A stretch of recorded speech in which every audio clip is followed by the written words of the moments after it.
आणि आता लातूरमधून एक बातमी येते। ग्रामीण भागातील शासकीय रुग्णालयांची परिस्थिती फारशी चांगली नाही आणि याचं एक मोठं उदाहरण समोर आलंय। लातूरच्या औसा इथे ग्रामीण रुग्णालयात डिलिव्हरीच्या नंतर महिलेच्या पोटातच नॅपकिन डॉक्टर विसरले।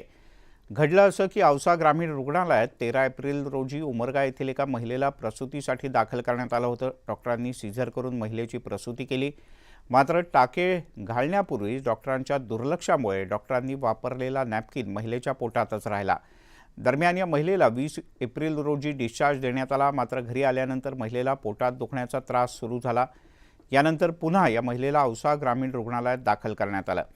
रुग्णालय प्रशासनानं आधी हात झटकले। हे प्रकरण लातूरच्या शासकीय वैद्यकीय महाविद्यालयाला रेफर करण्यात आलं आणि यानंतर ही घटना उघडकीस आली। डॉक्टरांची एक चूक महिलेच्या जीवावर बेतली असती, मात्र वेळीच या महिलेवर उपचार झाल्यानं तिचे प्राण वाचले।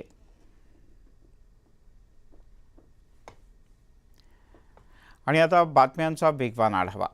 मालवणमध्ये शिवाजी महाराज यांचा पुतळा कोसळल्याप्रकरणी संबंधितांवर गुन्हा दाखल करण्याची मागणी करण्यात येते। या मागणीसाठी तरुणांचं उपोषण सुरू आहे।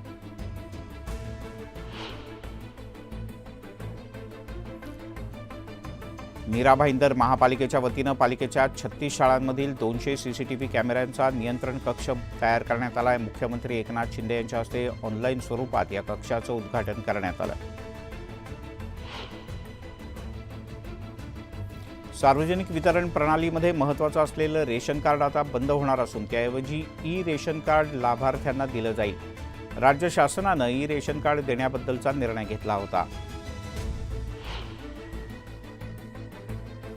महावितरणच्या महाडेस्क या संकेतस्थळावर ऊर्जा चॅटबॉट सुरू करण्यात आला आहे। त्यामुळे आता वीज ग्राहकांना नवीन कनेक्शन, वीज पुरवठा खंडित होणं यासह विविध प्रकारच्या तक्रारी एका क्लिकवर करता येतील।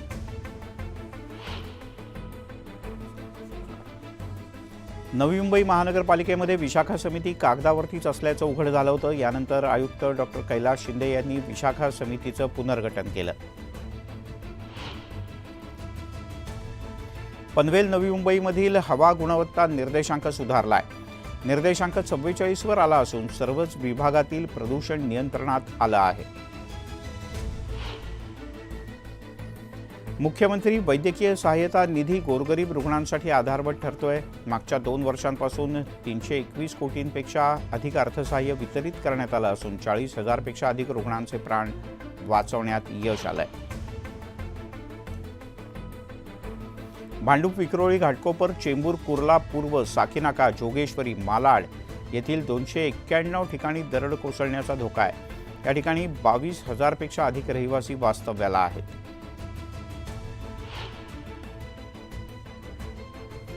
विजेची नवीन जोडणी मिळवण्याची प्रक्रिया आता 7 दिवसांमध्ये पूर्ण होणार आहे। ऑनलाईन कस्टमर पोर्टलवर ॲप्लिकेशन फॉर्म, ओळख पुरावा, मालकी पुरावा अशी 3 कागदपत्र सादर करून ही प्रक्रिया तातडीनं पूर्ण केली जाईल।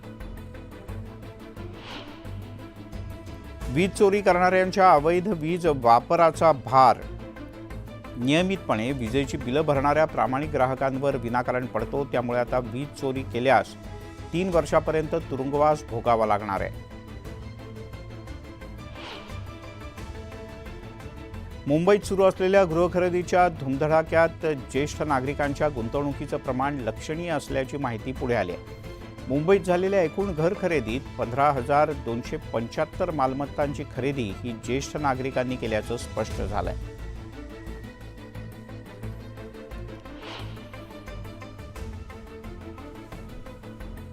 अपघातांच्यामुळे टीकेला सामोरं जावं लागणाऱ्या समृद्धी महामार्गावर 16 ठिकाणी प्रवाशांसाठी सोयी सुविधा केंद्र निर्माण करण्यासाठी महाराष्ट्र राज्य रस्ते विकास महामंडळानं हालचाली सुरू केल्या। कैद्यांच्या मानसिकतेमध्ये सकारात्मक बदल घडवून त्यांना गुन्हेगारी प्रवृत्तीपासून परावृत्त करण्याकरता कम्युनिटी रेडिओ उपक्रम राबवण्याचा निर्णय सरकारनं घेतलाय। नागपूर, येरवडा, नाशिक, कोल्हापूर या कारागृहांमध्ये हा उपक्रम कार्यान्वित आहे। केंद्र सरकारनं महाराष्ट्र आणि कर्नाटक या 2 राज्यांमध्ये 90 दिवसांसाठी किमान हमी भावानं सोयाबीन खरेदी केंद्र सुरू करण्यास मान्यता दिली आहे। समर्थन मूल्य योजनेच्या अंतर्गत सोयाबीन आणि उडीद या 2 पिकांसाठी ही खरेदी केंद्र सुरू करण्यास केंद्रीय कृषी मंत्रालयानं होकार दर्शवला आहे. मध्य रेल्वेनं 110 स्थानकांवरील हमालीचे दर जवळपास दुप्पट केले असून याचा बोजा आता ग्राहकांवर पडेल. 40 किलोपासून ते 160 किलोपर्यंतचं सामान आणि रुग्णांना नेण्यासाठीच्या दराचा यात समावेश आहे. मुंबई महानगरपालिकेनं भाविकांसाठी विविध सोयीसुविधा उपलब्ध करून दिल्या आहेत. 1.5 दिवसांपासून ते अनंत चतुर्दशीपर्यंत विसर्जन निर्विघ्नपणे पार पडावं यासाठी पालिकेचे सुमारे 12,000 अधिकारी आणि कर्मचारी मुंबईभर तैनात आहेत.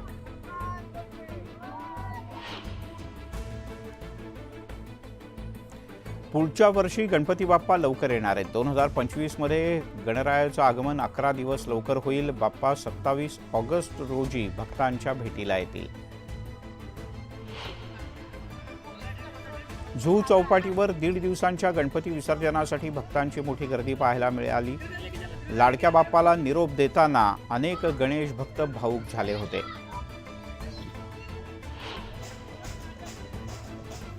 अभिनेत्री शिल्पा शेट्टीच्या घरी बाप्पा विराजमान झाले होते. या बाप्पाचा विसर्जन सोहळा पार पडला. संपूर्ण कुटुंबासह बाप्पाच्या विसर्जनामध्ये शिल्पा शेट्टी सुद्धा सहभागी झाली होती.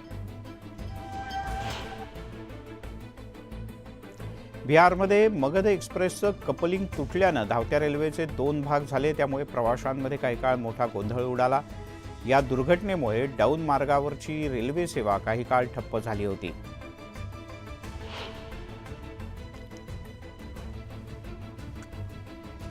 हिमाचल प्रदेशातील कांगडा जिल्ह्यात एका वेदनादायक घटना समोर आली. फुग्यामुळे एका 13 वर्षाच्या मुलाला आपला जीव गमवावा लागला. फुगा फुगवत असताना मुलाच्या घशात फुगा अडकला आणि यामुळे श्वास कोंडून त्याचा मृत्यू झाला. अमेरिकेतील लुईझिनियामध्ये लेक चार्ल्स इथं असलेली 22 मजली हटर्स टॉवर ही भूसपाट झाली. नियंत्रित पद्धतीनं स्फोट घडवत ही इमारत पाडण्यात आली. एकेकाळी ही शहरातील सर्वात प्रतिष्ठित इमारत होती. चालत्या ट्रेनसमोर रील बनवताना तरुणानं वृद्धाचा जीव वाचवल्याचं समोर आलं. याचा व्हिडिओ व्हायरल झालाय. चालत्या ट्रेनमधून खालती उतरण्याचा एक म्हातारा प्रयत्न करतो, पण तो ट्रेनमधून पडण्यापूर्वी हा तरुण त्याला वाचवतो. ही संपूर्ण घटना मोबाईलच्या कॅमेऱ्यात कैद झाली.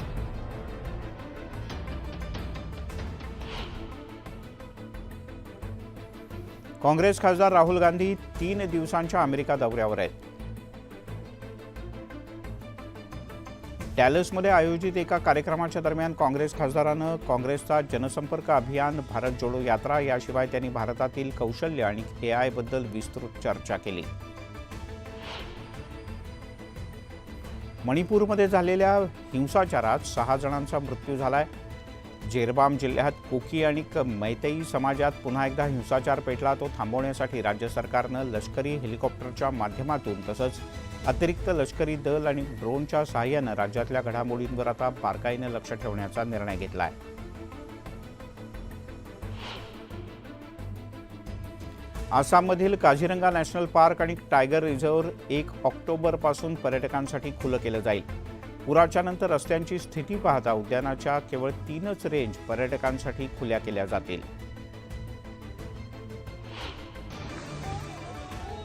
चीनमध्ये टायफून यागी या वादळानं अक्षरशः धुमाकूळ घातला. आतापर्यंत या वादळामुळे 4 जणांचा मृत्यू झालाय. चीनच्या हॉलिडे आयलंडवर हे वादळ धडकलं. वादळ आल्यामुळे अनेक इमारतींचंही मोठं नुकसान झालंय. अनेक झाडं उन्मळून पडलेत. घरांचे आणि कार्यालयाचे पत्रेही उडालेत. यंदाच्या पॅराऑलिम्पिक स्पर्धेत भारतीय संघानं 7 सुवर्ण पदकांसह 29 पदकांची लूट केली. अवनी लेखराच्या सुवर्ण पदकानं सुरू झालेला प्रवास नवदीप सिंगच्या सुवर्ण पदकानं समाप्त झाला.